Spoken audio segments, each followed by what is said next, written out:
વાત કરીએ સુરતની તો સુરતમાં માર્ગ મકાન વિભાગની કામગીરીની પોલ ખુલી છે કે જ્યાં માંગરોળના વાંકલ નાંદોલા માર્ગ ઉપર ભૂવો પડ્યો છે ત્યારે લો લેવલ કોઝવે પર આવેલા જે રસ્તા પર ભૂવો પડ્યો છે કે જ્યાં થોડા સમય પહેલા જ માર્ગનું નવીનીકરણ કરવામાં આવ્યું હતું ત્યારે સુરત ગ્રામ્યમાં વરસાદી વાતાવરણ યથાવત છે જ્યાં અનેક ખેતરોમાં પાણી ભરાતા તળાવમાં ફેરવાયા।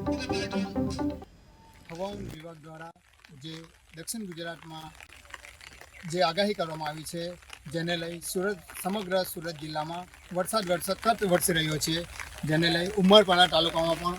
સવારથી અત્યાર સુધીમાં 4 ઇંચ જેટલો વરસાદ ખાબકી ચૂક્યો છે, જેને લઈ વાંકલ અને નાંદોલા માર્ગ પર જે સતત વરસાદ વરસી રહ્યો છે જેને લઈ હાલમાં